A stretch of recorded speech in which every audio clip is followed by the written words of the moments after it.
Danielle Hinn was born in 1981 to her mother, Cheryl Hinz. From the time she was little, everyone called her Danny. She meant everything to her mother, and the love they shared was incredibly strong.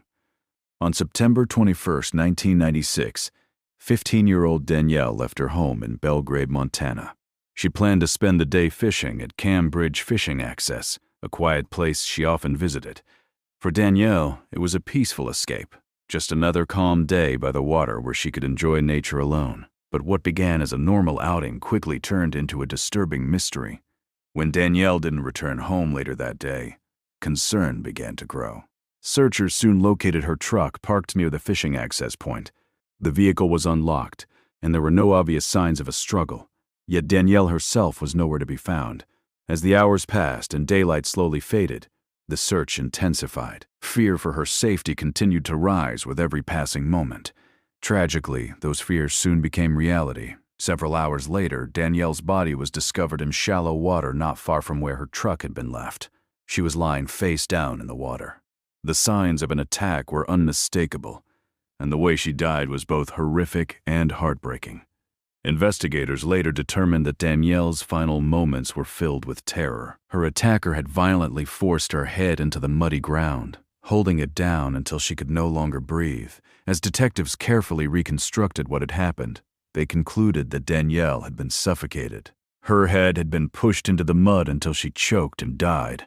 The question remained, who was responsible for taking Danielle Hinn's life? For nearly 28 years, that question had no answer. The case eventually went cold, but the sheriff's office refused to forget about Danielle. They never allowed the investigation to disappear completely. In 2019, investigators decided to reopen the case.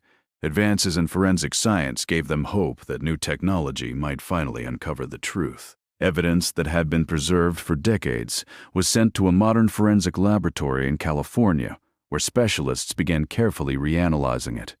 The DNA recovered from the case was first compared with the FBI's CODIS database. Unfortunately, no matches were found. Although the result was disappointing, investigators did not give up. Instead, they turned to a newer investigative technique, genetic genealogy. With a court order, they gained access to large DNA databases, searching for connections that CODIS had failed to reveal. This bold strategy finally produced a breakthrough.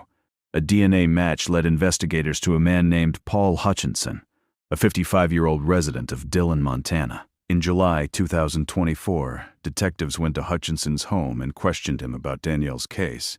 The conversation quickly became tense. Hutchinson appeared nervous and behaved in an erratic manner that immediately raised suspicions. His reaction suggested he might be hiding something far darker than anyone expected. Only hours after speaking with investigators, on August 9, 2024, Hutchinson ended his own life. His sudden death prevented authorities from ever obtaining a full confession. Even so, the investigation continued. Soon afterward, forensic experts confirmed that the DNA evidence from Danielle's case was a definitive match to Hutchinson. After nearly 3 decades, the truth had finally been uncovered. Yet the discovery came with mixed emotions. Relief that the mystery was solved, but sorrow that justice would never be carried out in court. Hutchinson's own family was devastated by the revelation. They had no knowledge of his past. For more than 22 years, Hutchinson had worked for the Bureau of Land Management. He was married and had 2 children, a daughter in her early 20s and a younger son. At the time Danielle was killed, Hutchinson had only recently moved to the area while attending graduate school at Montana State. While confirming his responsibility brought a sense of closure to Danielle's family, it also highlighted how deeply a crime can affect lives for decades when it goes unsolved. Danielle's younger sister, Stephanie Mollett, spoke about the case publicly. She said that even though Hutchinson would never face a jury, she had no doubt he was the man who violently attacked her sister. When the moment came for him to answer for what he had done, he chose to take his own life instead. According to Stephanie, he knew he was guilty and could not face either family, not his own, and not theirs. After nearly 28 years without answers or justice, the family finally had the truth. But Stephanie said the wait had been far too long. She had fought tirelessly for decades to seek justice for the 15-year-old sister she lost. She also spoke directly to the people of Montana. saying Danielle's story should make everyone angry. It should remind people of their mothers, their sisters, their wives, and their daughters, and inspire them to protect and respect the women they love.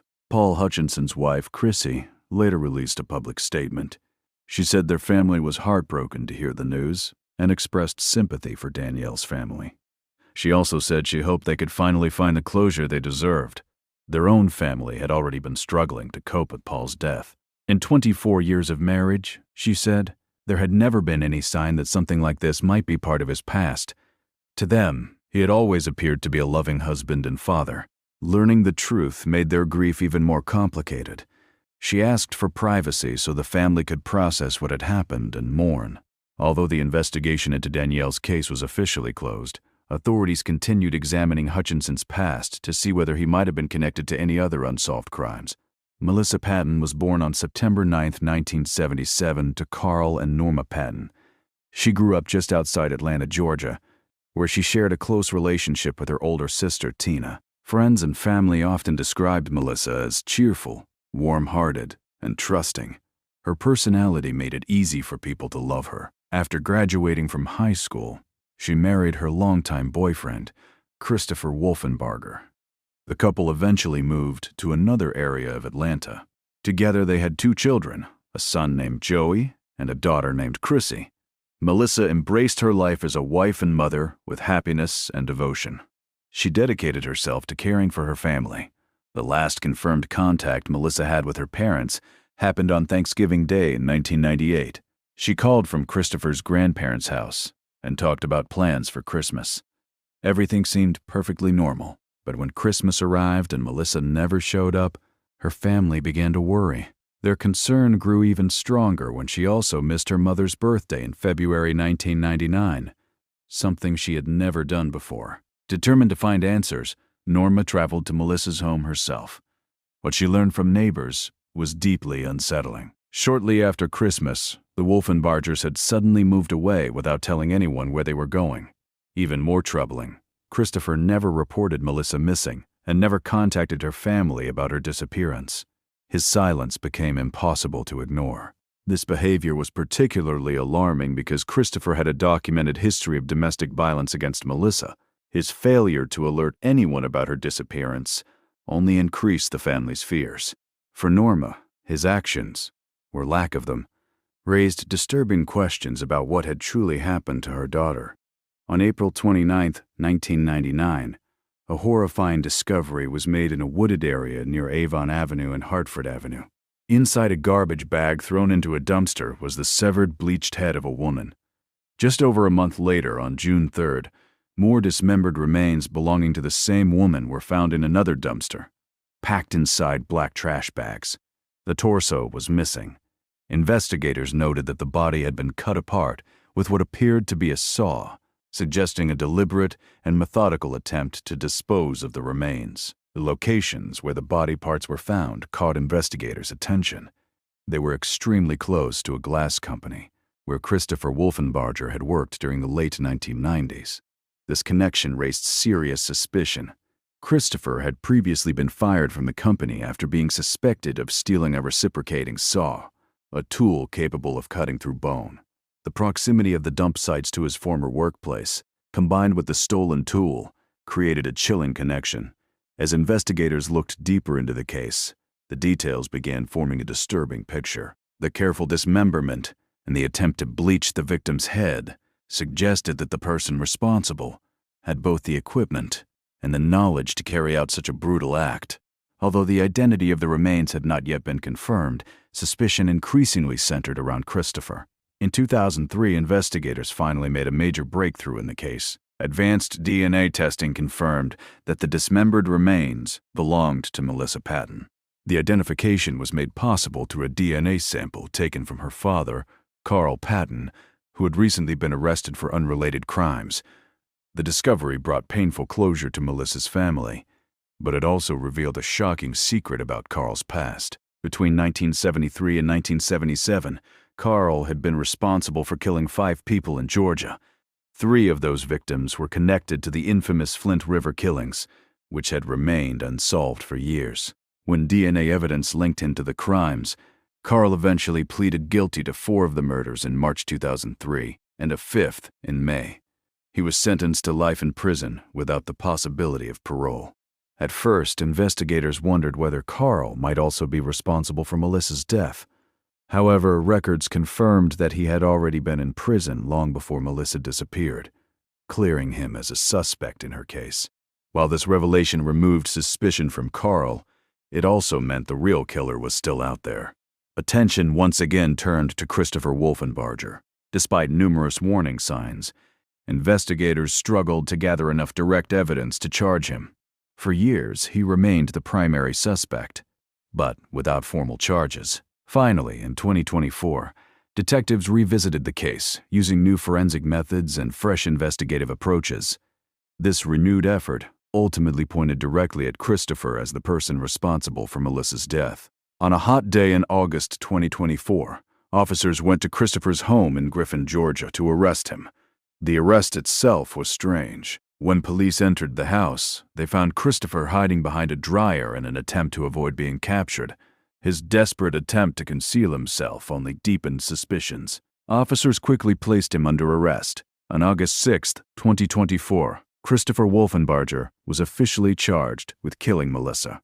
During a press conference, Detective Shepard, who had taken over the case years earlier, explained that Christopher had been a person of interest from the very beginning. When asked what specific evidence tied him to the crime, Shepard said certain details could not yet be disclosed in order to protect the integrity of the ongoing case. For Melissa's family, the arrest brought both relief and renewed pain. The man they had suspected for years was finally in custody, but it forced them to relive the tragedy all over again. Melissa's mother, Norma Patton, said the family had finally reached a long-awaited moment. Now they only needed to see justice carried through to the end. She said Christopher was the only person who truly knew why Melissa had been killed. Norma also shared the last words she ever spoke to her daughter. "I love you, and you know where I am if you need me." Melissa's sister Tina said she had always believed Christopher was responsible. From the very beginning, she never doubted it. She even remembered her mother saying that the first time she met him, there was something unsettling about his eyes, something that felt deeply wrong. Tina said Melissa never deserved the fate she suffered. She also urged anyone trapped in a violent relationship to find a way out before it is too late.